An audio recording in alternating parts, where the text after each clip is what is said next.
ॐ हरिः ॐ श्रीगुरुभ्यो नमः। हरिः ॐ पार्थाय प्रतिबोधितां भगवता नारायणेन स्वयं व्यासेन ग्रथितां पुराणमुनिना मध्ये महाभारतम् अद्वैतामृतवर्षिणीं भगवतीम् अष्टादशाध्यायिनीम् अम्ब त्वामनुसन्दधामि भगवद्गीते भवद्वेषिणीम्। नमोऽस्तु ते व्यासविशालबुद्धे पुल्लारविन्दायतपात्रनेत्र येन त्वया भारततैलपूर्णः प्रज्वालितो ज्ञानमय प्रदीपः प्रपन्नपारिजाताय स्तोत्रवेत्रैकपाणये ज्ञानमुद्राय कृष्णाय गीतामृतदुहे नमः। सर्वोपनिषदो गावः दुग्धा गोपालनन्दनः पार्थो वत्स सुधीर्भोक्ता दुग्धं गीतामृतं महत्। वसुदेवसुतं देवं कंसचाणूरमर्दनं देवकी परमानन्दं कृष्णं वन्दे जगद्गुरुम्। भीष्मद्रोण तथा जयद्रथजला गान्धारनीलोत्पला शल्यग्राहवती कृपेण वहने कर्णेन वेलाकुला अश्वत्थामविकर्णघोरमकरा दुर्योधनावर्तिनी सोत्तीर्णा खलु पाण्डवैरननदी कैवर्तकः केशवः पाराशर्यवचः सरोजममलं गीतार्थगन्धोत्कटं नानाख्यानककेसरं हरिकथा सम्बोधनाबोधितं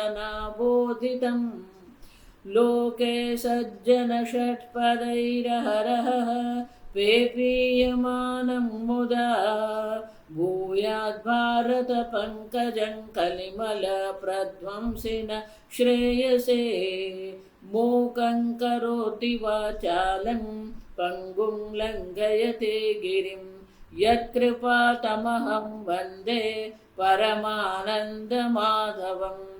यं ब्रह्मा वरुणेन्द्ररुद्रमरुतः स्तुन्वन्ति दिव्यैस्तवैः वेदैः साङ्गपदक्रमोपनिषदैः गायन्ति यं सामगाः ध्यानावस्थिततद्गतेन मनसा पश्यन्ति यं योगिनः यस्यान्तन्न विदुःसुरासुरगणाः देवाय तस्मै नमः। ॐ सहना भवतु सहनौ भुनक्तु सह वीर्यं करवावहै तेजस्विनावधीतमस्तु मा विद्विषावहै। ॐ शान्ति शान्ति शान्तिः।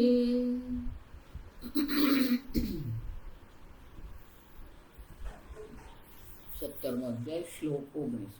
मूढग्राहेणात्मनो यत् पीडया क्रियते तपः मूढग्राहेणात्मनो यत् पीडया क्रियते तपः परस्योत्सादनार्थं वा तत्तामसमुदाहृतम्।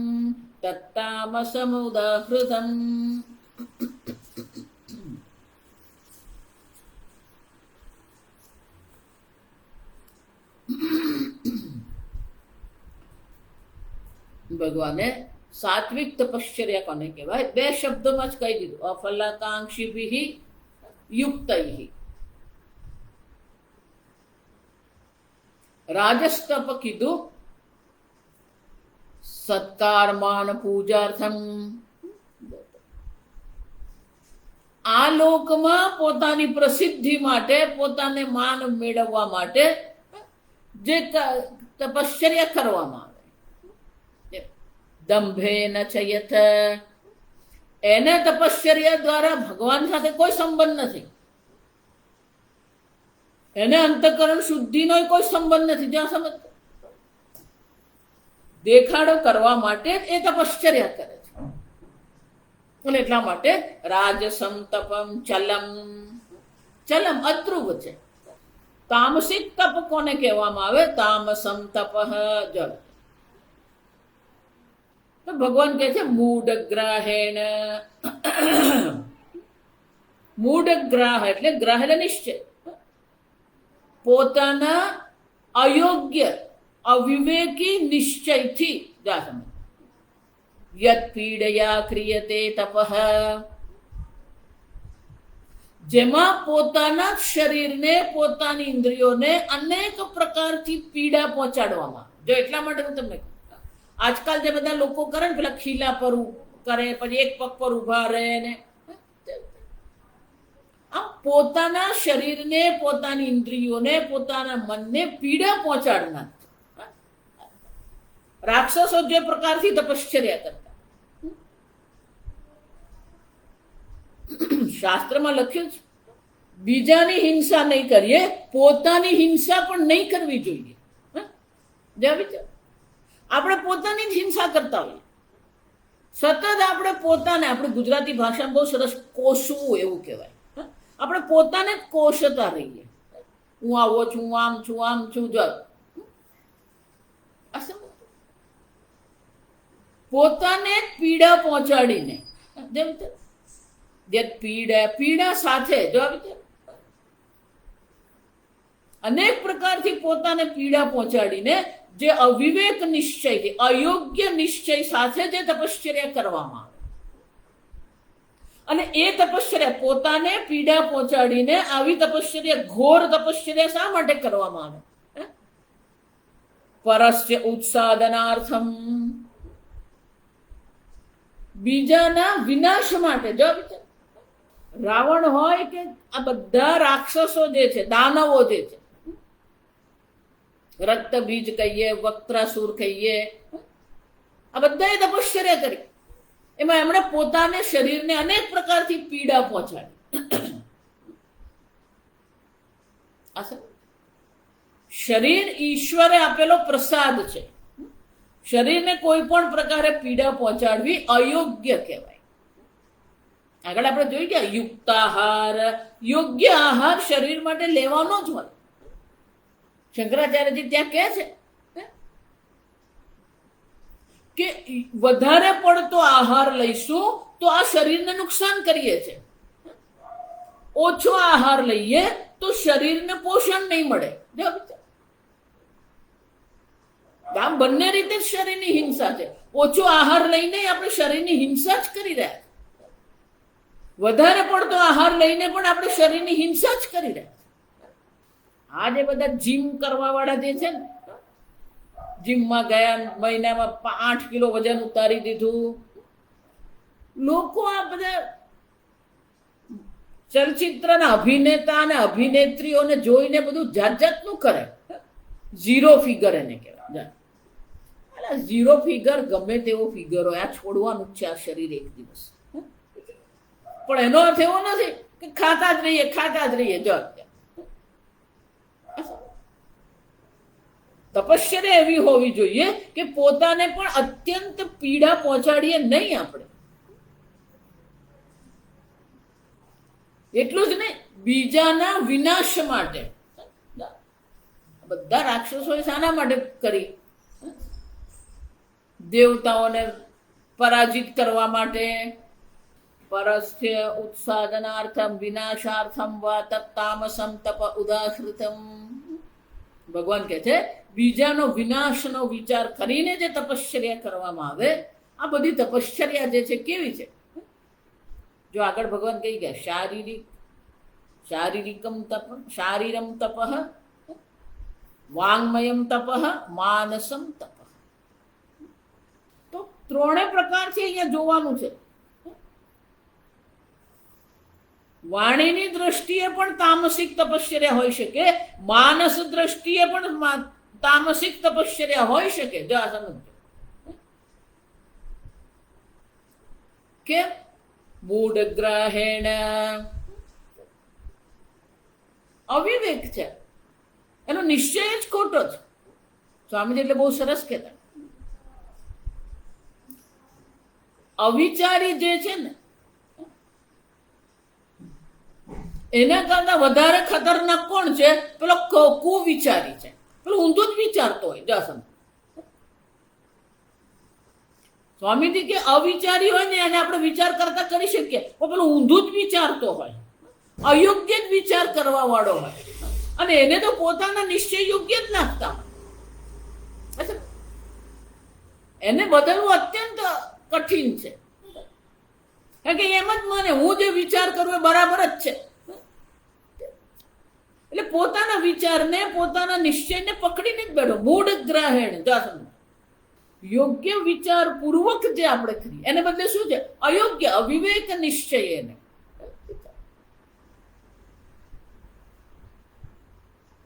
અવિવેક એટલે શું?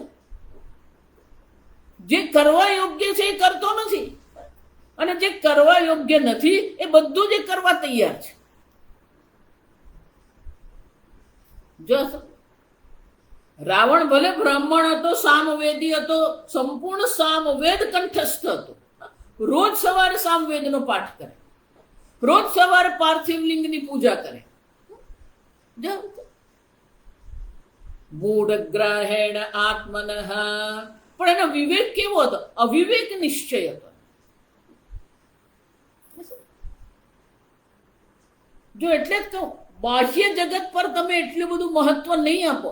બાહ્ય જગત ગમે એટલી, જો આ વિચાર, જો તમારું અંતઃકરણ પ્રસન્ન છે, જો તમારું અંતઃકરણ શાંત છે, તો બાહ્ય જગતમાં ગમે એટલી પ્રતિકૂળતા હોય તમે જપ કરી શકો. સ્વામીજી એટલે બહુ સરસ કે સંસારી કોને કહેવાય? તે બધું બહારના જગતને જ ગોઠવવામાંથી ઊંચો નહીં આવે. જો આમ હોવું જોઈએ, આમ હોવું, પણ તું ચિંતન તો કર, આત્મચિંતન તો કર.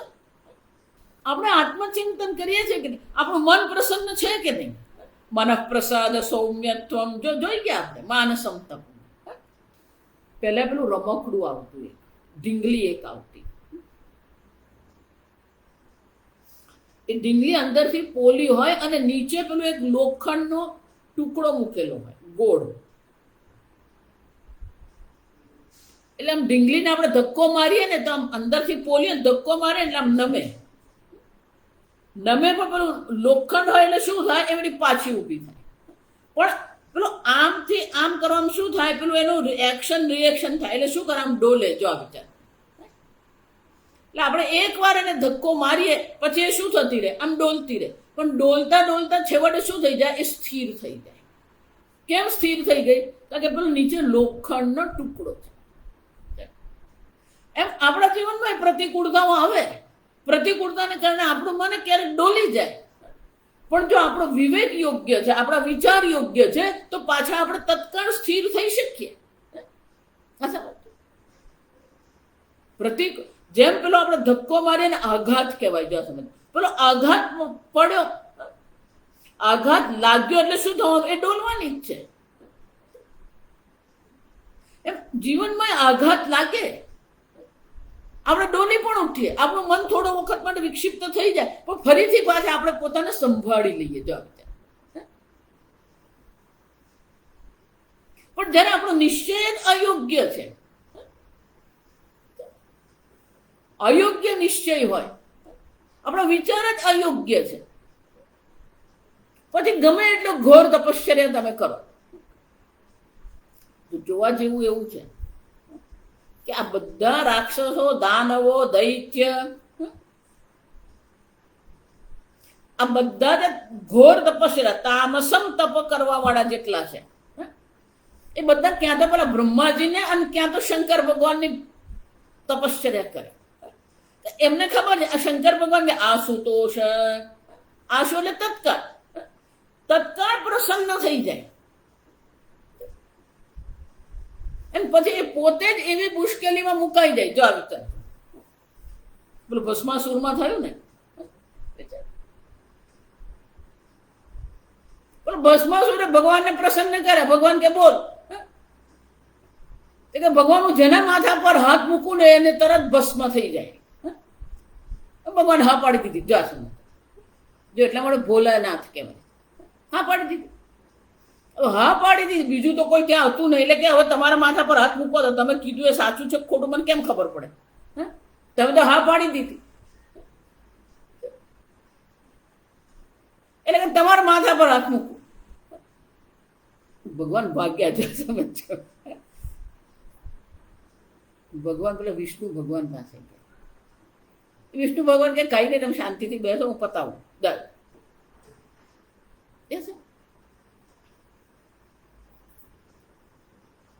વિષ્ણુ ભગવાને પેલું વિશ્વ મોહિની રૂપ લીધું. વિશ્વ મોહિની રૂપ લઈને નૃત્ય કર્યું. એવું લાલિત્ય ભર્યું નૃત્ય.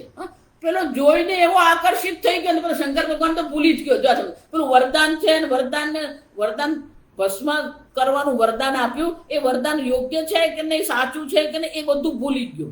પેલો એની બુદ્ધિ ક્યાં પહોંચી ગઈ? પેલા વિશ્વ મોહિની. એટલે વિશ્વ મોહિની ભગવાને શું કીધું? ચાલ તું મારી સાથે નૃત્ય કર. એટલે પેલો નૃત્ય કરવા લાગ્યો.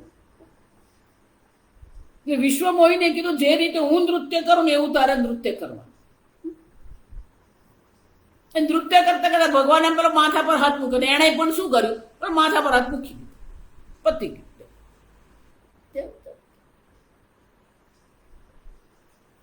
જે ભગવાને તને વરદાન આપ્યું એ જ ભગવાનને નાશ કરવા પર પડે. જો સમજો, આને જ કહેવાય મૂઢ ગ્રહેણ.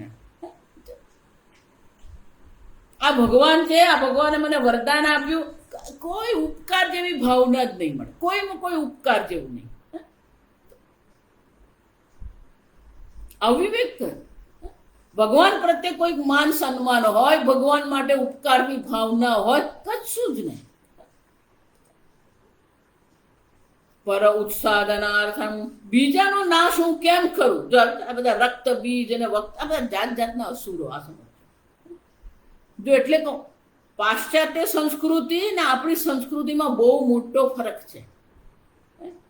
આપણે ત્યાં જેને આપણે રાક્ષસ કહીએ, જેને આપણે અસુર કહીએ, એ ભગવાનને તપશ્ચર્યા કરે.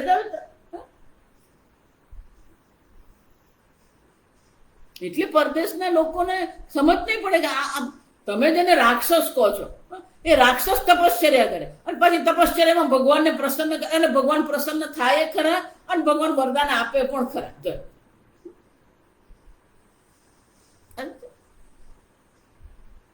પણ એ બધું શાના માટે છે? પર ઉત્સાદનાર્થમ. બીજાને કેમ હું પરાજિત કરું, બીજાનો કેમ હું નાશ કરું, આ જ એનું પ્રયોજન છે. અને એટલે ભગવાન કહે છે તત્તામસમ ઉદાહૃતમ. આવા પ્રકારની જે તપશ્ચર્યા છે, આવા પ્રકારનું જે તપ જે છે, એ તપને તામસ તપ કહેવામાં આવે. ઇદાનીમ દાન ભેદ ઉચ્યતે. હવે ભગવાન દાન ભેદ, ત્રિવિધ પ્રકારના દાનની ચર્ચા ભગવાન કરે છે. પહેલું સાત્વિક કોને કહેવાય? દાતવ્યમિતિ યદ્દાનમ દીયતે નુપકારિણે દેશે કાલે ચ પાત્રે ચ તદ્દાનં સાત્વિકં શ્રુતમ.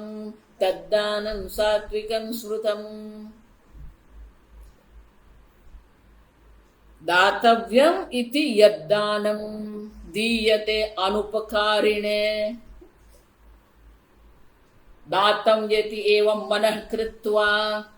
મનમાં એવો નિશ્ચય છે, આ મારે દાન કરવું જોઈએ. કર્તવ્ય બુદ્ધિ. બીજા પર ઉપકાર કરવા માટે ને અનુપકારીને, બીજા પર ઉપકાર કરવા માટે નહીં, પણ આ દાન મારે કરવું જોઈએ એવા કર્તવ્ય બુદ્ધિથી જે દાન કરવામાં આવે. તમે જે પણ કઈ આ જગતમાં પ્રાપ્ત કરો છો, ભગવાન ત્રીજા અધ્યાયમાં બધી ચર્ચા કરી ગયા. દેવતાના અનુગ્રહથી, ઈશ્વરના અનુગ્રહથી આપણને બધું પ્રાપ્ત થાય છે. 18મા અધ્યાયમાં આવશે. આપણે જે કંઈ પ્રાપ્ત કરીએ છીએ એમાં આપણી જે મહેનત છે ને એ ખાલી 20% જ મહેનત છે. અધિષ્ઠાનમ તથા કર્તા. આ શરીર જે છે, આ શરીરનું સંચાલન આપણે નથી કરતા. આ શરીરનું સંચાલન ઈશ્વર કરી રહ્યા છે. કોઈ પણ કર્મ નિષ્પન્ન કરવા માટે, કોઈ પણ કર્મને સંપન્ન કરવા માટે આ શરીર આવશ્યક છે. પણ આ શરીરનું સંચાલન આપણે કરીએ. આ શરીર આપણે ઉત્પન્ન કર્યું નહીં. ઇન્દ્રિયો જે છે, ઇન્દ્રિયો પણ કેવી છે? ઈશ્વર આ ઇન્દ્રિયો બનાવી છે. પૃથક ચેષ્ટા, આ પ્રાણની જે પંચ પ્રાણની જે ચેષ્ટા થઈ રહી છે આ શરીરમાં, એ પ્રાણ પર પણ આપણું કોઈ નિયંત્રણ નથી. દૈવમ દૈવમ ચ પંચમ. દૈવમ પાંચમું જે છે દૈવ છે. તો એમાં આપણે ક્યાં છે? કર્તા. આ કર્તા એક જ આપણે છીએ. બાકી તો અધિષ્ઠાનમ કહીએ, ઇન્દ્રિય કહીએ, પૃથક ચેષ્ટા કહીએ કે દૈવમ કહીએ, આમાંની એકે વસ્તુ પર આપણું કોઈ નિયંત્રણ નથી. કોઈ કે મને કીધું કે હું કર્મ કરું છું ને કર્મફળ ભગવાન આપી રહ્યા છે, તો એમાં ભગવાન ઉપકાર શું કર્યો? તમે કર્તા તરીકે કર્મ કરી રહ્યા છો એ ખાલી 20% જ છે. બાકીનું જે 80% છે એ તો ભગવાન છે. શરીર ભગવાન ચલવી રહ્યા છે, પ્રાણ ભગવાન ચલવી રહ્યા છે, ઇન્દ્રિયોની પ્રવૃત્તિ ભગવાનને કારણે છે, દેવતાઓને કારણે છે. એમાં તમે ક્યાં છો? અને છતાં પણ ભગવાનની એ કૃપા છે કે કર્મ આપણે કરીએ છીએ એમાં ખાલી આપણો 20% ભાગ છે, અને છતાં 100% કર્મફળ આપે છે. આ વિચારી જોજો. ભગવાન એવું નથી કહેતા ત્યાં તો 20% જ કર્યું એટલે હું તને કર્મફળ 20% જ આપું. નહીં, પૂર્ણ કર્મફળ ભગવાન આપે. એ તો ભગવાનની કૃપા છે.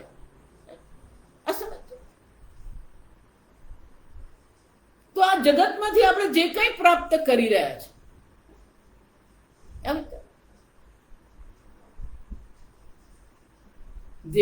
એ દેવતાઓને આપણે આપીએ. જો સમજો,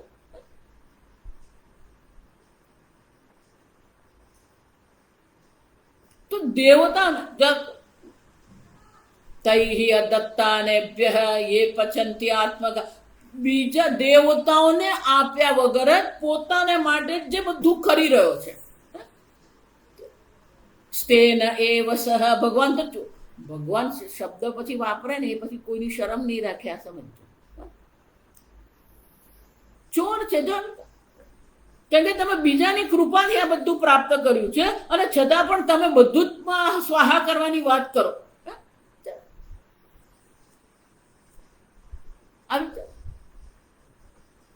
તો ભગવાનની કૃપાથી આપણે કર્મ કર્યું છે, અને ભગવાનની કૃપાથી જો આપણે કર્મ કર્યું હોય તો પછી એમાં ભગવાનનો ભાગ છે. અને એટલા માટે સતત આપણા મનમાં દાતવ્યમિતિ મનઃ કૃત્વા. સ્વામીજી બહુ સરસ કીધું કે હું કેટલું વધારે આપી શકું. જો આ વિચાર,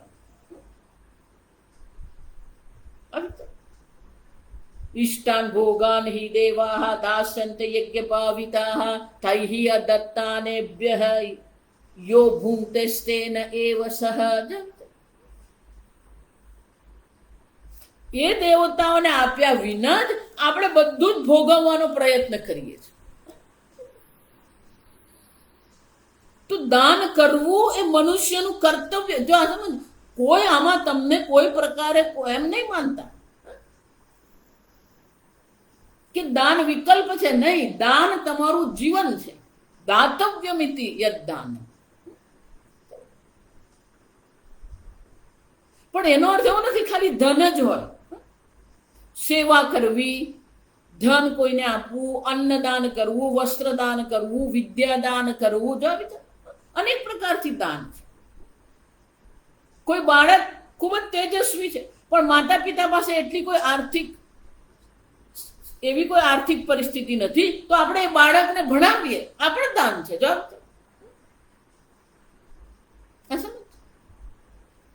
એની કોલેજની ફી આપણે ભરી દઈએ, આ દાન છે.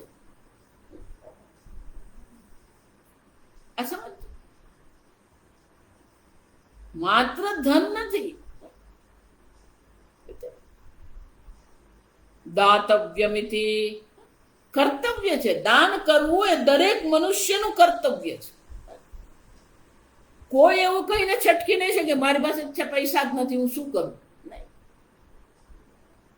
ધન નથી તમારી પાસે તો તમે સેવા કરો, સમય આપો. જો સમજો, ટાઈમ ઇઝ અ મની. સમય એ સંપત્તિ છે. જો સમજો, આપણા ભારતના લોકોને સમયની બાબતમાં કોઈ પ્રકારે કશી કોઈ આપણને પડી નથી. ભગવાન આપણને મનુષ્ય જન્મ આપ્યો છે. આ મનુષ્ય જન્મનો આપણે સદુપયોગ કરવાનો છે. એને બદલે કઈ ભલતું જ કરતા ફરીએ.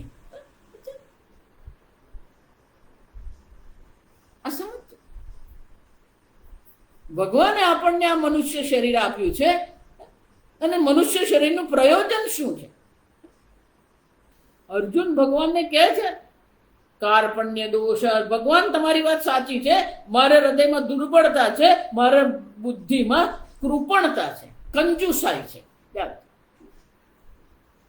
તો શંકરાચાર્યજી ત્યાં યાજ્ઞવલ્ક મુનિનું વાક્યનું અવતરણ કરે છે કે કૃપણતા કોને કહેવાય? તમારી પાસે છે એ તમારા માટે પણ નહીં વાપરો, બીજા માટે પણ નહીં વાપરો, એને કૃપણતા કહેવાય, કંજુસાઈ કહેવાય. તો મનુષ્ય જીવન માટે કૃપણતા કોને કહેવાય? એતદક્ષરમ અવિદિત્વા યસ્માત લોકાત પ્રૈતિ સકૃપણઃ. આપણા જીવનનું લક્ષ્ય એ અક્ષર બ્રહ્મની પ્રાપ્તિ છે, પણ એ અક્ષર બ્રહ્મને અવિદિત્વા, જાણ્યા વિના જ અસ્માત લોકાત પ્રૈતિ, આ લોકમાંથી જે પ્રયાણ કરી રહ્યો છે એ કંજૂસ છે. કેમ? કારણ કે ભગવાને બુદ્ધિ આપી, પણ એ બુદ્ધિનો ઉપયોગ બીજે બધે વાપરે છે. એની બુદ્ધિ પણ તત્વ જ્ઞાન માટે, બ્રહ્મ જ્ઞાન માટે, ભગવાનની ભક્તિ માટે એની બુદ્ધિનો ઉપયોગ નહીં કરે.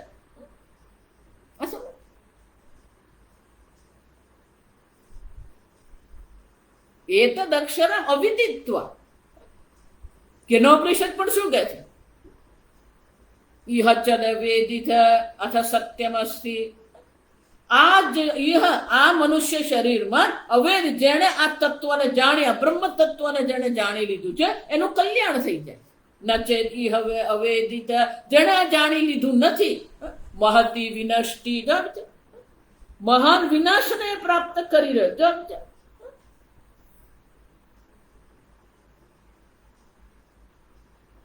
તો બુદ્ધિ છે આપણી પાસે, તો બુદ્ધિથી પણ આપણે બીજાને મદદ કરી શકીએ.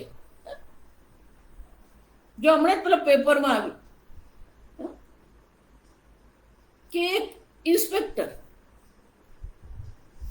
એનું જ્યાં ઘર હતું ને ત્યાં નજીકમાં જ પેલી ઝૂંપડપટ્ટી હતી. બહુ બધા છોકરાઓ રમ્યા કરતા. એ બધા છોકરાઓને એને ભેગા કરે અને રાત્રિ વર્ગ એ લોકોને કરે. પણ કરવું ક્યાં? એટલે પેલું પુલ નીચે પેલી દિવાલ હોય ને, પુલની, એના જે બધા થાંભલા હોય પુલના, એ થાંભલાની જે દિવાલ છે ને એના પર જ પેલો કાળો રંગ લગાવી દીધો અને બાળકોને ત્યાં ભેગા કરે અને બાળકોને ત્યાં ભણાવે. આપવું હોય ને તો ઘણું બધું આપવા માટે છે. આ સમજો, સમય કોઈને આપણે આપીએ, કોઈને માટે આપણે સમય કાઢીએ, કોઈને દાન કરીએ, દાતવ્ય આપવાનું છે.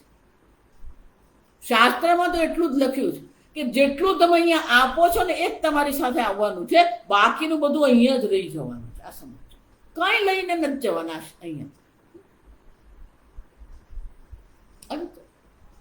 અને એટલા માટે જેના મનમાં આ પ્રકારથી દાન પ્રત્યે કર્તવ્ય બુદ્ધિ છે, દાતવ્યમ ઇતિ યદ્દાન. સ્વામીજી બહુ સરસ કહેવાય કે દિવસના અંતે તમે જુઓ તમે કેટલું આપ્યું.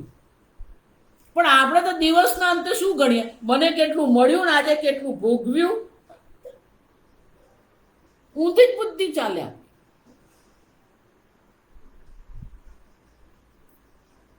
એટલે સ્વામીજી એમ ફોર સેવા, જે સ્વામીજીની સંસ્થા છે, જો આ બધી છાત્રાલયો બાળકો માટે છે, ચિકિત્સાલયો,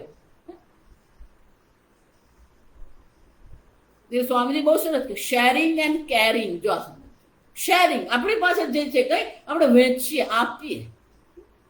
કેરિંગ બીજાની સંભાળ લઈએ. આમ જેમની બુદ્ધિમાં દાન પ્રત્યે કર્તવ્ય બુદ્ધિ છે, દાતવ્યમ ઇતિ મનઃ કૃત્વા યદ્દાનમ દીયતે, આ મારે આપવું જોઈએ એવી બુદ્ધિથી જે દાન કરે છે એ બીજા પર ઉપકાર કરતો જ નથી. જો આ સમજો, અનુપકારીને. અનુપકારી એટલે શું છે? પ્રત્યુપકાર સમર્થાય સમર્થાય અસમર્થાય અપી નિરપેક્ષમ. આપે છે પણ સામે એ આપવા માટે સમર્થ હોય કે સમર્થ ન હોય, જો આ સમજો, છતાં પણ એના મનમાં ફરીથી પાછું કંઈક મેળવવાની ઈચ્છા જ નથી. આ સમજ, કોઈ પ્રત્યુપકારની ઈચ્છા નથી. ભલે આપવા સમર્થ હોવા છતાં પણ એ કોઈ પ્રકારે એની પાસે અપેક્ષા નથી કે પાછું મને મળે. અસમર્થ છે તો એ આપવાનો જ નથી, ખબર જ છે. પણ ધારો કે પણ સમર્થ હોય, જો પ્રત્યુપકાર અસમર્થાય સમર્થાય અપી, જો નિરપેક્ષ આપે છે, સામેવાળો સમર્થ નથી એટલે કે પ્રત્યુપકારની કોઈ અપેક્ષા નથી. પણ ધારો કે પણ એ સમર્થ હોય તોય પ્રત્યુપકારની કોઈ એની પાસે અપેક્ષા નથી.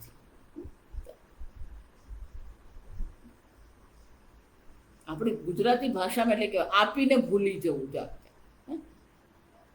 આપ્યું, આપી દે, પતી ગઈ વાત. કારણ કે દાન કરવું એ આપણા મનુષ્ય જીવનનું કર્તવ્ય છે. શાસ્ત્રમાં લખ્યું છે, ધન પણ તમે જે પ્રાપ્ત કરો એમાંથી 10% ધન તમારે આ સમાજ માટે, ભગવાન માટે વાપરવું. જો બધાને કહો કે 10% આપો. માતાજી હું 6 મહિના એ પછી નહીં અપાય. કેમ? પેલો 10%નો આંકડો એટલો મોટો થઈ જાય જીવ નહીં ચાલે આપવાનો. જ્યારે પણ આપણને તક મળી ગઈ આપી દો.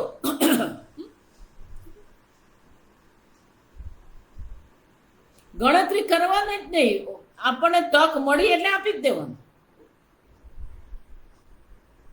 વિશેષ કોઈ પરિસ્થિતિ, વિશેષ કોઈ સંજોગ માટે રાહ નહીં જોવાની.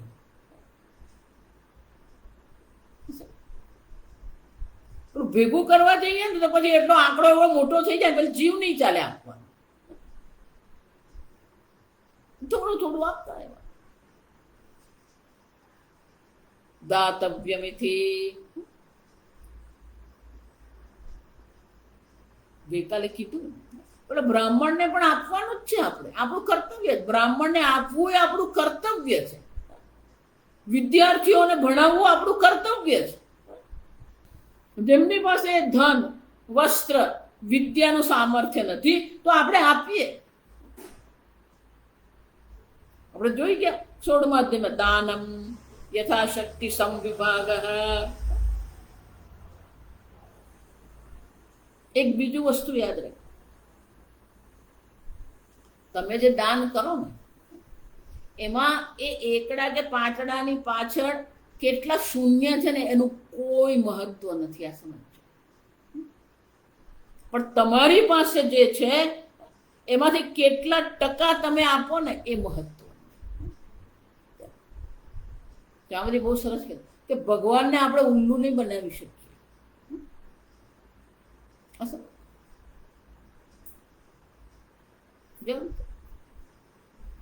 જે આપણે લઈએ એને અનુરૂપ જ આપવાનું.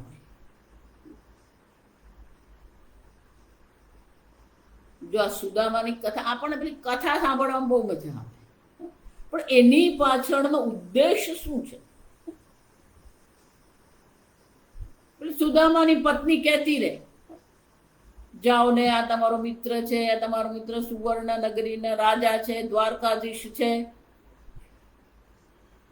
બાળપણમાં સાંદીપની આશ્રમમાં તમે બંને સાથે જ અધ્યયન કર્યું હતું. પણ સુદામા સાત્વિક બ્રાહ્મણ હતા. એટલે મનમાં પેલો સંકોચ રહે. પત્ની પેલું વારંવાર કહે, કારણ કે બાળકો ખરા, તકલીફ પડે.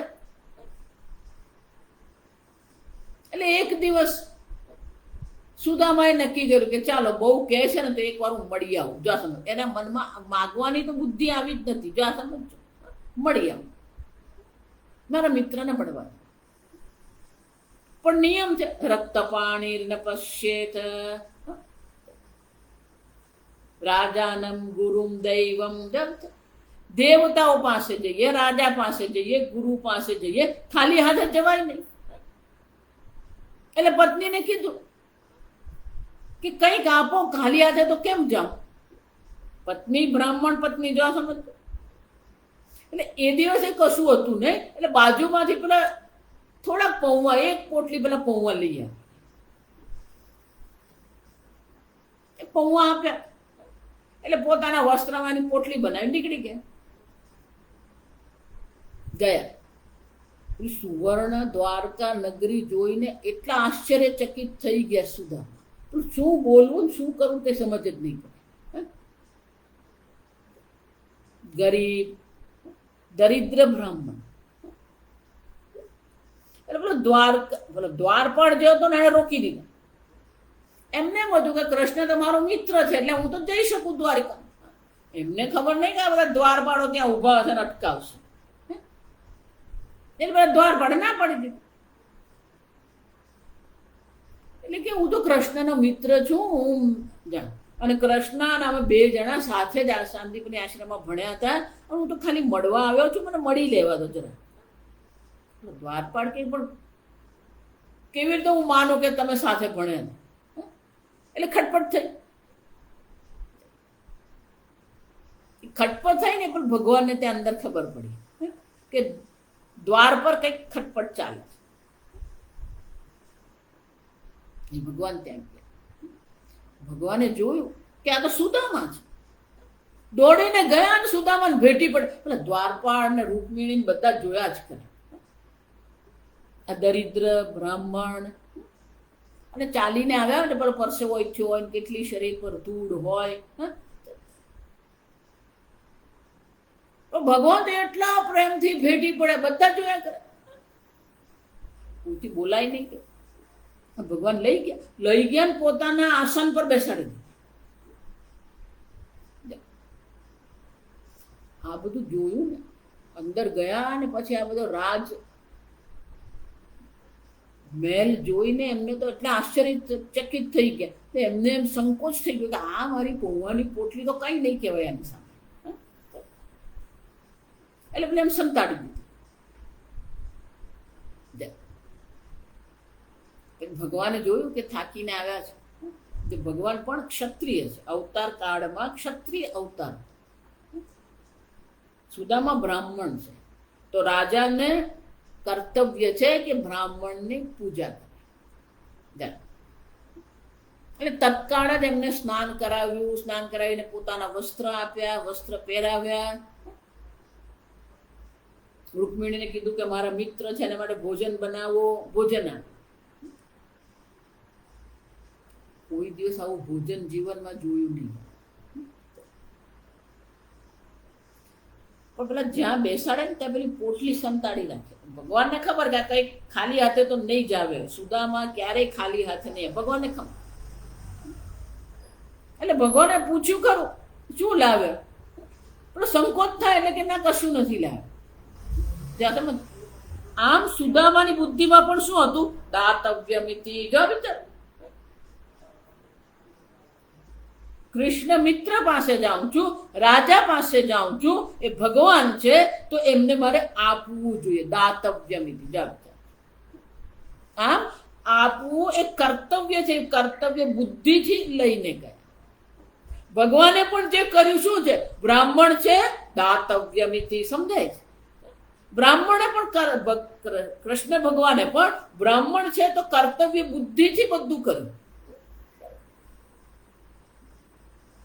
પછી સુદામા જયારે ભોજન કરવા લાગે, આવા પકવાન ક્યારેય જોયા નહીં હતા સુદામા. એટલે ભગવાને ધીમે રહીને, પણ સુદામા મારા માટે તું શું લાગે? કે ના કશું નથી લાવ્યો, કાંઈ અમારા ઘરમાં કંઈ છે જ નહીં, અમારા ઘરમાં કશું છે જ નહીં. તો કે ના સુદામા, તું કંઈક તો લાવ્યો છો. એટલે ભગવાને એને બળજબરી કરીને ભગવાને જોયું કે પેલી પોટલી છે, ભગવાન કાઢી પોટલી. એ પૌવા ભગવાને ખાવા માટે, જો આ સમજ. તો ભગવાને જ્યારે એ પૌવા ખાધા, આરોગ્ય, તો એક કોળિયો લીધો, બીજો કોળિયો લીધો, ત્યાં રૂકમિણી ઊભી હતી. જો આ સમજ. તરત રૂકમિણીએ શું કીધું કે હું તમારી અર્ધાંગીની છું, એટલે આ જે પણ કઈ સુદામા લાવ્યા છે એમાં મારો પણ ભાગ ખરો.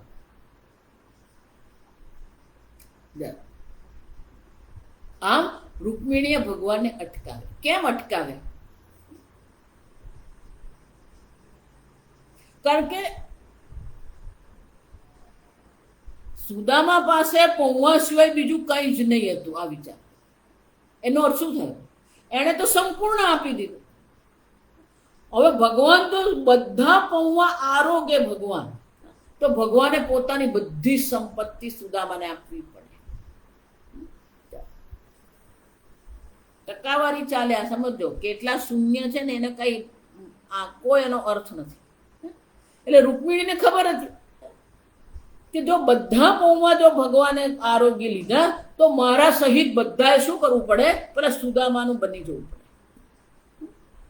એટલે ભગવાને અટકાવે. પણ ભગવાને જે 2 કોળિયા લીધા ને,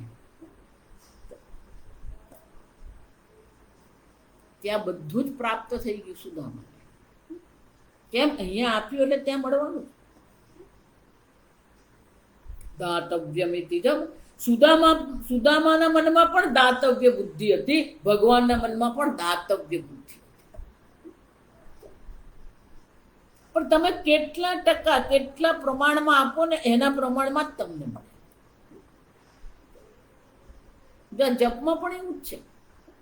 જેટલા વધારે તમે જપ કરો એટલું વધારે તમને પુણ્ય મળે.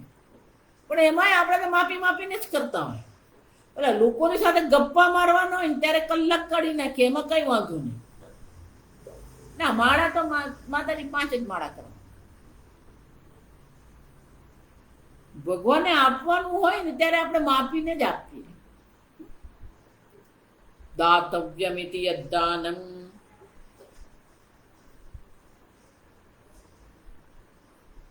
એ કર્તવ્ય બુદ્ધિ આપણા મનમાં.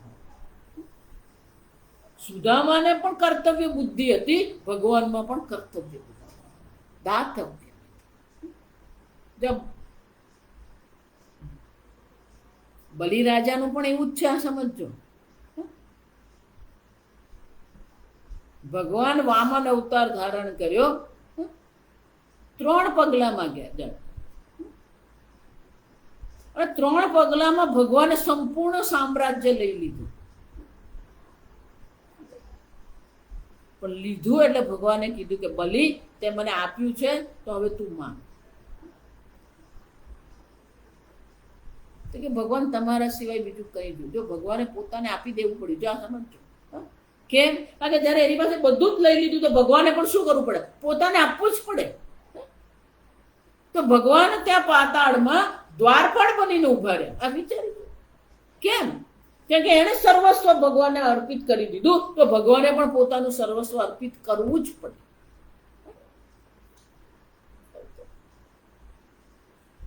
દાતવ્યમિતિ યદ્દાનમ ક્રિયેતે અનુપકારીને. કોઈ પણ પ્રકારથી પ્રત્યુપકારની કોઈ અપેક્ષા જ નથી. પણ બીજી એક વસ્તુ છે, બીજી 3 વસ્તુ ભગવાન અહીંયા કહી રહ્યા છે. આ વિચાર. દેશે કાલે ચ પાત્રે ચ તદ્દાનમ સાત્વિકમ સ્મૃતિ. યોગ્ય દેશ, યોગ્ય કાળ અને યોગ્ય પાત્ર. સાત્વિક દાન ક્યારે? પુણ્ય દેશે, પુણ્ય કુરુક્ષેત્રાદો. જો એટલા માટે આપણે ઋષિકેશ જઈએ, હરિદ્વાર જઈએ, કુરુક્ષેત્ર જઈએ, ગંગા સાગર જઈએ. પુણ્ય ક્ષેત્રમાં જઈએ તો દાન કરવા. પુણ્યક્ષેત્રમાં જઈને દાન કરીએ આપણે. પણ આજકાલ તો પુણ્યક્ષેત્રમાં જવું એ ભોગ જ થઈ ગયો. લોકો ફરવા જ જતા હોય, કઈ દાનની કોઈ બુદ્ધિ છે જ નહીં લોકો. ત્યાં આશ્રમ છે, મંદિર છે, મહાત્માઓ છે, બ્રાહ્મણો છે. પુણ્યક્ષેત્રમાં દાન થવું. દેશે ચ કાલે ચ સંક્રાંત્યાદૌ, નવરાત્રી છે, દશેરો છે, શ્રાદ્ધ પક્ષ છે, મકર સંક્રાંતિ છે, આ બધા કાળમાં પણ શું છે? પુણ્ય કાળમાં આપણે દાન કરીએ. પાત્રે ચ ષડંગ વેદ પારગે ઇત્યાદૌ યદ્દાનમ. દાન લેવાની એનામાં પાત્રતા હોય.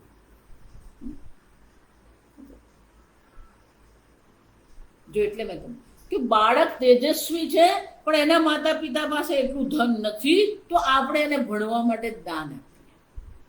એની પાત્રતા છે ભણવાની. જો એ બાળકની પાત્રતા જ નથી ને આપણે એને આપીએ ને તો એ દુરુપયોગ જ થવાનો એમ, કેમ કે એનામાં પાત્રતા છે. જો હમણાં મારી સાથે એવું થયું, એક દીકરી મને કે મારે કોલેજની ફી આપો, મારે ભણવાનું છે, મારે ભણવાનું છે. 4 વર્ષ મેં એને એની કોલેજની ફી આપી. જો વિચારજો. પછી મેં કીધું તું આ ભણી આ કરી તો હવે નોકરી તો કર.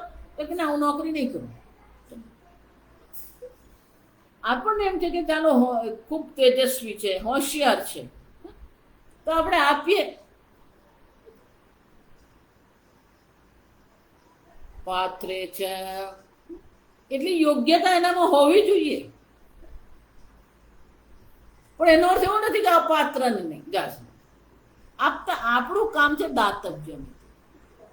ક્યારેક એવું થાય કે આપણે અત્યારે એ પાત્ર લાગે, પછી કદાચ પાત્ર ન પણ આપણે પાત્ર જાણીને આપી દે. મકર સંક્રાંતિ છે, પુણ્યક્ષેત્ર છે, પુણ્યકાળ છે. બ્રાહ્મણોને, બ્રાહ્મણ આદિઓને તો દાન કરવાનું જ છે, પણ જેને આવશ્યક છે એને પણ આપણે દાન કરીએ.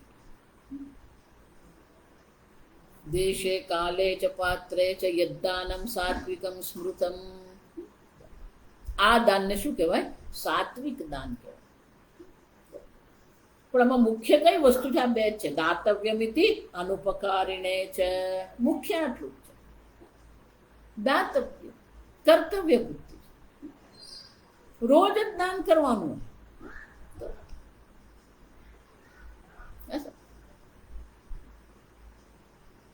પણ આપણે આપવામાં કંજુસાઈ જ કરીએ. પેલું સત્યનારાયણની કથા કરાવીએ ને પેલા 100 રૂપિયા આપી દઈએ.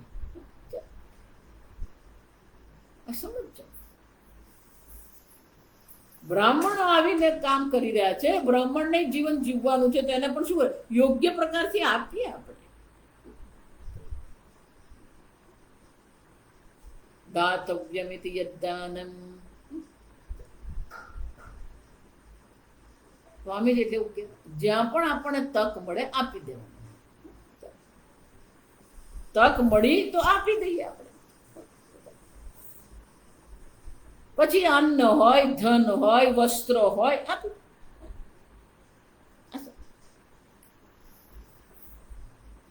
આપતા રહેવું. મારી ભાષામાં કહું તો આપતા રહેવું. કઈ પણ પ્રસંગ હોય ને આપી દેવાનું. આપણી આજુબાજુ એવા ઘણા લોકો હોય જેને આવશ્યકતા હોય જ છે. જ્યાં આવશ્યકતા પડી આપી દો.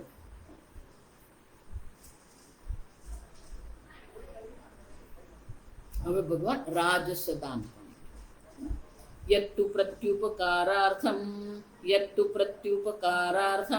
ફલમુદ્દિશ્ય વા પુનઃ દીયતે ચ પરિક્લિષ્ટમ તદ્દાનમ રાજસં સ્મૃતમ. યત્તુ પ્રત્યુપકારાર્થમ. એનો અર્થ શું થયું? આપણે એને આપીએ, કાલે આપણને એ કામમાં આવશે. આમ પ્રત્યુપકારની ભાવના. એટલું જ નહીં, ફલમ ઉદ્દેશ્ય વા પુનઃ, વિશેષ પ્રકારના ફળના ઉદ્દેશથી જે દાન કરે. શાસ્ત્રમાં કહ્યું છે આમ દાન કરીએ, મંદિર દેવાલય બંધાવીએ, સ્વર્ગની પ્રાપ્તિ થાય. જો વિચાર, હું આને આટલું આપીશ, અયમ મામ પ્રત્યુપકરિષ્યતિ ઇતિ એવમ અર્થમ ફલમ વા અસ્ય દાનસ્ય મે ભવિષ્યતિ અદૃષ્ટમ. આ દાન કરીને મને સ્વર્ગની પ્રાપ્તિ થશે, આ દાન કરીને મને બ્રહ્મલોકની પ્રાપ્તિ થશે. આમ શું છે, દેવાલય બંધાવે કે અન્ન ક્ષેત્ર ખોલે કે છાત્રાલય બનાવે, પણ આ બધાની પાછળ શું છે, પેલો અદૃષ્ટ ફળની ઈચ્છા છે. પ્રત્યુપકાર એ મને કામ આવશે એટલું જ ને.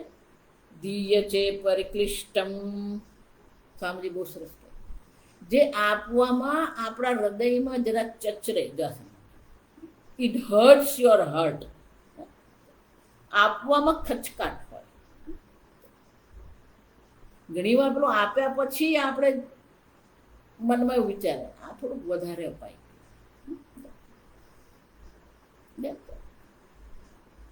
અને ક્લિષ્ટ કહેવાય, પરિક્લિષ્ટમ ખેદ સંયુક્તમ. ખેદ સંયુક્ત આપવામાં એને, આપણી દેશી ભાષામાં આપવામાં જોર પડે એને હૃદયમાં કંઈક ખોટની ભાવના. ઘણા બધા લોકો આપે, પણ આપ્યા પછી પેલું મનમાં આમ હોય, ગણતરી હોય. ગણતરી બાજ કહેવાય. એટલું જ નહીં, પછી આપણને ક્યાંય ખરા આવીને, ના મેં તો આટલું આપ્યું, જો મેં તને આપ્યું ને, કહેવાનું શું જરૂર, આપી દીધું, પતી ગયું. પેલો સામેવાળાને આમ પેલો આમ યાદ દેવડા, મેં તને આપેલું. રાજસમ તપઃ રાજસમ દાનમ સ્મૃતમ. આપવામાં મનમાં ખચકાટ હોય. મને કમને કહેવાય, કમને આપે.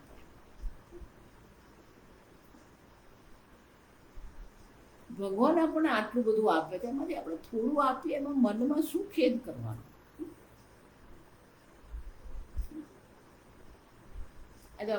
આપણે ઉત્સવો અત્યારે ચાલે, નવરાત્રિ, ગણેશ ઉત્સવ, નવરાત્રિ.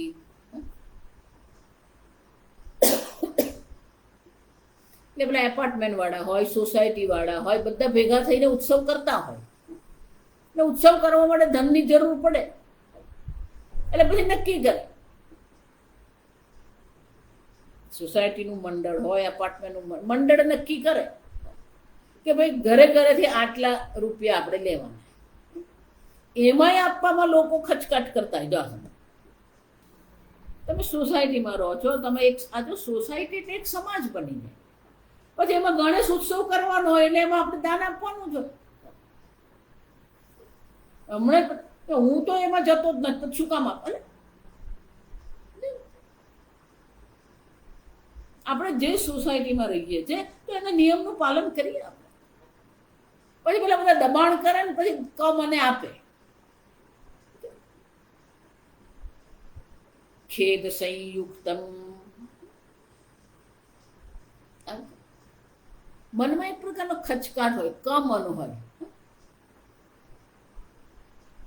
કઈ ગુમાવવાની ભાવના હોય. આટલું ગુમાવ્યું એવી ભાવના આપણા મનમાં, આટલું ઓછું થઈ ગયું એવી ભાવના આપણા મનમાં.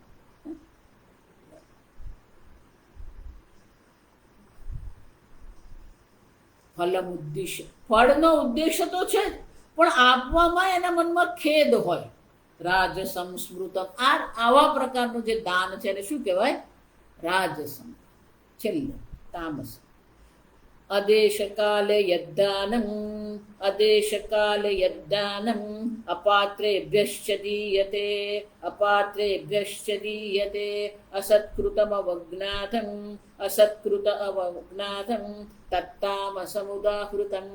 તત્તામસમુદાહૃતમ. અદેશકાલે, અદેશ જાત, અપુણ્ય દેશ.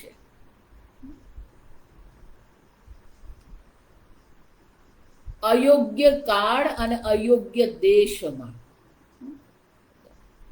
અયોગ્ય દેશ એટલે શું? જ્યાં તમારા દાનનો સદુપયોગ થવાનો નથી. અયોગ્ય કાળ, જ્યારે જરૂરિયાત હોય ને ત્યારે જ આપવાનું, તો એ કામનું. પેલું જરૂરિયાત નથી ને તમે આપી દો એટલે પેલો બીજે વાપરી નાખે. જો સમજ, અકાળ એને કહેવાય, અયોગ્ય કાળ. કોઈને આપણે વિદ્યાદાન કરવું છે એટલે કે એને ભણવા માટે આપવાનું, તો ક્યારે આપવાનું હોય એને? જ્યારે એને ફી ભરવાની છે સ્કૂલમાં ત્યારે આપણે આપીએ. આગળથી જો આપી દીધું તો એ શું કરવાનું? વાપરી નાખે. આ હકીકત છે, હું કહું તમને.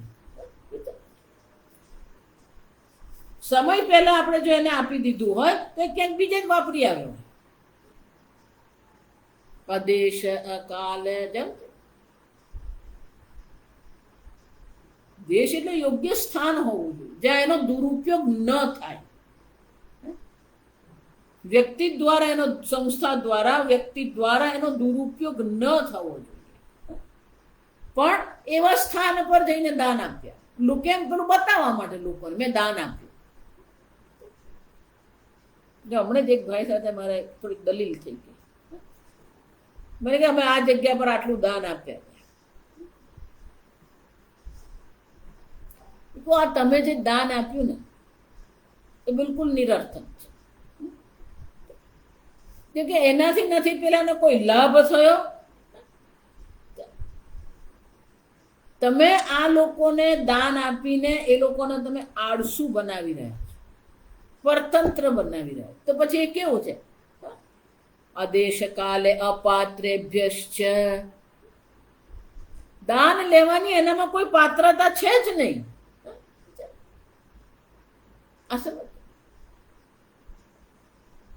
આપણા ગુજરાતમાં એવી કેટલી એવી સંસ્થાઓ ચાલી રહી છે જેમાં સરકારે આપે છે અને લોકોએ જઈને આપ્યા, પણ જોતા નથી કે એનું કંઈ, તમે જ્યાં સંસ્થામાં દાન આપ્યું એ સંસ્થા દ્વારા જે કરવામાં આવી રહ્યું છે એનું કોઈ પરિણામ આવ્યું કે નહીં આવ્યું? પરિણામ ધારો કે એ છાત્રાલય છે તો એ છાત્રાલયને બાળકો ભણ્યા કે નહીં? નહીં. જો એ બાળકો છાત્રાલયમાં ભણી રહ્યા છે અને ભણવા માટે ત્યાં આવ્યા છે અને એ લોકો ભણતા જ નથી, તો તમે આપેલું દાન કેવું છે? અપાત્ર થઈ ગયું. તમને એમ છે જે હવે શિયાળો આવશે ને એટલે બધું શરૂ થશે. શિયાળો આવે ને એટલે બધા પેલા એનઆરઆઈ અહીંયા આવે એટલે પછી શું કરે? પેલા ધાબળા વેચે, પછી પેલા જલેબી આપે ને, ખમણ આપે ને, ભોજન કરાવે ને. એટલે કેટલાક એવા લોકો છે, એ લોકોને ખબર જ છે કે આવા એનઆરઆઈ આવશે ને એટલે બધા અમને જમાડવાના જ છે. એક જગ્યાએ એવું જ થયું. એક ક્ષેત્રમાં મને બોલાવવામાં આવે, ભાગવત કથા હતી ત્યાં. મને કે ના માતાજી તમારા હાથે દીપ પ્રાગટ્ય કરવાનું. ગઈ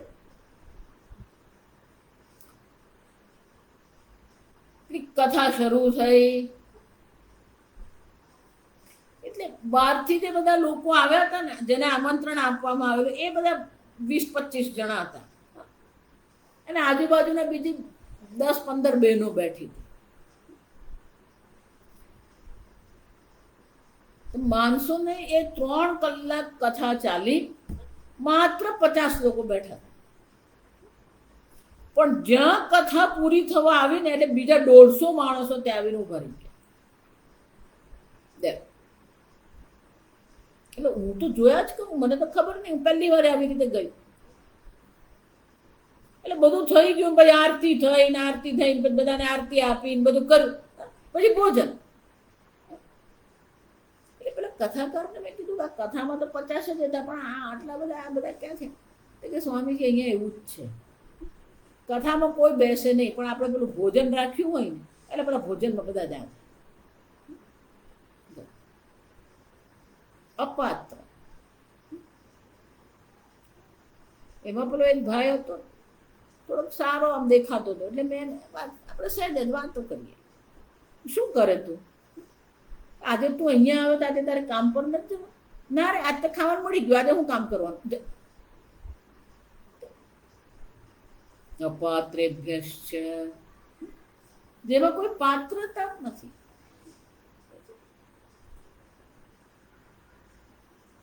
તમે જે દાન આપો છો એ દાનથી એનું કોઈક પ્રકારે કલ્યાણ થાય છે કે નહીં? એ દાન એને જીવનમાં કોઈક રીતે ઉપયોગી બને છે કે નહીં?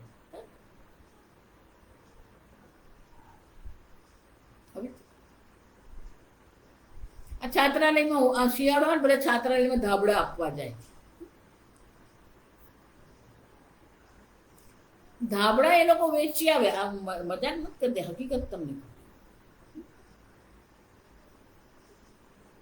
આદેશ કાલે અપાત્રેભ્યશ્ચ દીયતે યદ્દાનમ.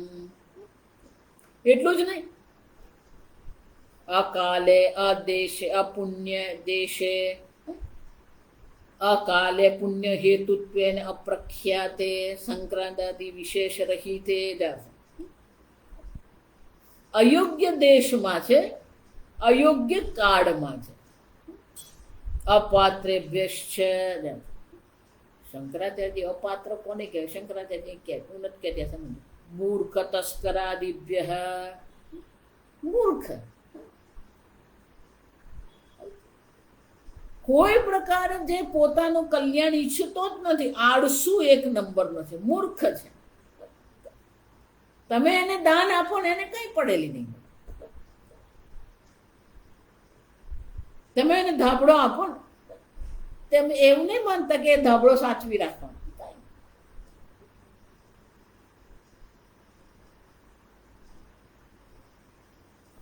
બહુ વર્ષો પહેલા દિલ્હીમાં એક ભાઈ, એમણે બહુ સસ્તા ભાવથી પેલા સૂર્ય ઉર્જાથી ચાલે એવા ફાનસ બનાવ્યા. 2 ફૂટ બાય 2 ફૂટની સોલર પેનલ હોય અને એની સાથે પેલો વાયર લગાવી દીધો.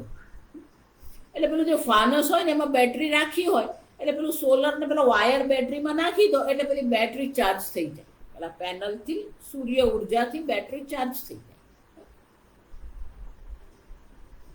એટલે અમને એમ થયું કે ચાલો આ બધાને બાળકોને કામ આવે, મંગાવે આપે. 6 મહિના પછી અમે ગયા ને જોયું ને શું થયું, તો કે પેલી પેનલ તો ચોરાઈ ગઈ. એટલી સહજતાથી એને કીધું ને તો ચોરાઈ ગઈ. એને કોઈ ખેદ નહીં, જો સમજો, એને કોઈ પ્રકારથી પણ શરમ જેવી લજ્જા જેવી વસ્તુ જ નહીં. ખોવાઈ ગઈ, પતી ગઈ. એ તો ગયું, હવે ગયું.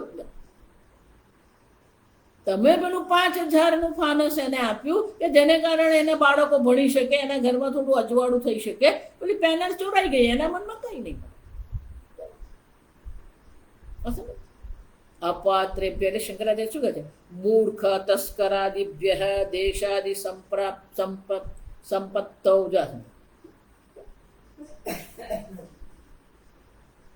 મૂર્ખ છે, ચોર છે,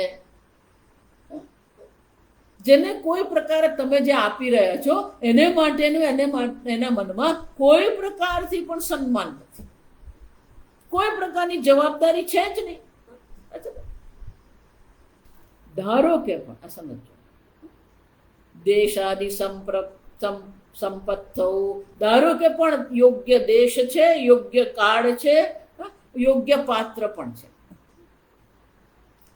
પણ એ દાન તમે જ્યારે કરી રહ્યા છો, અસત્કૃતમ પ્રિય વચન પાદ પ્રક્ષાલન પૂજાદિ રહિતમ.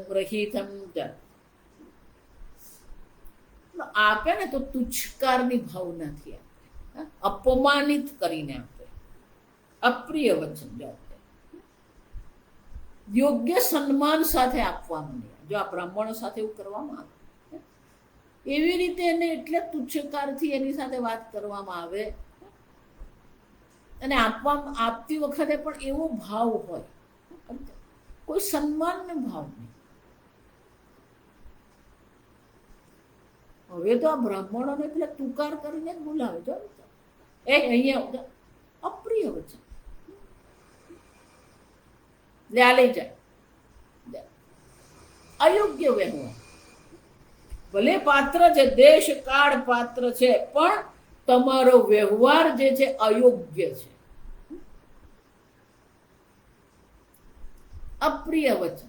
આગળ મેં પેલું દ્રષ્ટાંત આપ્યું હતું કે મહાત્મા ગયા નગરમાં, પેલું બોલતો તો બહુ સરસ રીતે, વાતો બહુ કરી, સત્સંગ પણ કર્યો, પણ પેલું ભોજન આપવા માટે તૈયાર જ નહીં. અને ધીમે રહીને વાત વાતમાં કહી દીધું કે અમારે તો ભોજન પતી ગયું, વાસણો થઈ ગયા. આમ પ્રિય વચન છે, પણ ભોજનનો સમય થયો છે તો મહાત્માને ભોજન કરાવે એવું તેના મનમાં જ નથી. અને પછી આગળ ગયા તો ખબર પડી કે ત્યાં શેઠને ત્યાં અન્નનો ભંડારો છે, તો ત્યાં ગયો તો પેલા શેઠે પણ શું કર્યું, તુચ્છકારથી ગયો, આને આપી દે.